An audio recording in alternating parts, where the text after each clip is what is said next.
सदीनामा पत्रिका के ऑनलाइन कवि सम्मेलन में मैं श्वेतांग कुमार सिंह बलिया उत्तर प्रदेश से अपनी एक कविता आप लोगों के सामने पढ़ने की इजाज़त चाहता हूँ। कविता का शीर्षक है दंगे के दिन। सुनिएगा। दंगे के दिन एक नदी हो गई हमेशा के लिए लाल, और रोज़ सवेरे उगने वाला सूर्य महीनों तक रहा अस्त। शायद उसकी लालिमा को खून के छींटों ने अपवित्र कर दिया था। शायद उसकी लालिमा को खून के छींटों ने अपवित्र कर दिया था। अंधेरे में सिर्फ तलवारें चमक रही थीं और उनकी धार को मजबूत कर रही थी कहीं गोलियों की धाएँ धाएँ तो कहीं पेट्रोल बमों के मजहबी धमाके। जिस शहर की पहचान मंदिरों के नामों से थी और मस्जिदों की गलियां जिसका पता बताती थीं, वहाँ इस तरह का कुछ भी अब नज़र नहीं आ रहा था। वहाँ इस तरह का कुछ भी अब नज़र नहीं आ रहा था।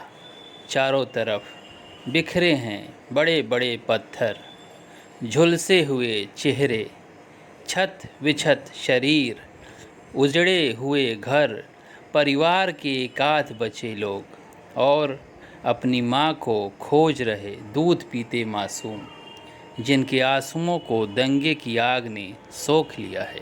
और अपनी माँ को खोज रहे दूध पीते मासूम, जिनके आंसुओं को दंगे की आग ने सोख लिया है। इनमें से अधिकांश वाक़ये लगातार मीडिया में दिखाए जा रहे हैं। अलग अलग चैनलों में अलग अलग कौम के लोग जलाए जा रहे हैं।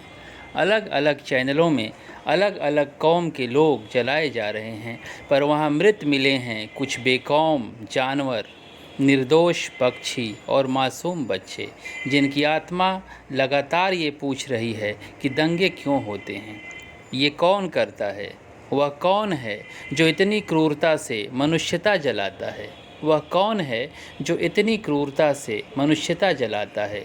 वहीं धड़ाम से ढहा दी गई है मोहन के घर की छत, जिसे अब्दुल ने पूरे 1 साल की कड़ी मेहनत से बनाया था। शहर के जलने के साथ साथ लोगों की दुआएं भी जली हैं। मनुष्यता के मरने के साथ ही उनके विश्वास भी मरे हैं।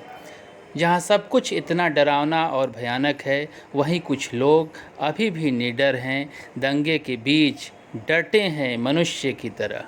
दंगे के बीच डटे हैं मनुष्य की तरह, जैसे कुछ हिंदू मुस्लिम भाइयों बहनों को अपने घरों में छुपा रहे हैं। दूसरी तरफ कुछ मुसलमान हिंदुओं को अपनी टोपी देकर उनकी जान बचा रहे हैं। इस महान दृश्य को अपने देश की किसी मीडिया ने शायद ही दिखाया है। इस महान दृश्य को अपने देश की किसी मीडिया ने शायद ही दिखाया है, पर मैं दावे के साथ ये कह सकता हूँ कि ऐसे ही कुछ दृश्यों ने इस देश की पवित्र आत्मा को जिंदा बचाया है। ऐसे ही कुछ दृश्यों ने इस देश की पवित्र आत्मा को जिंदा बचाया है। नमस्कार।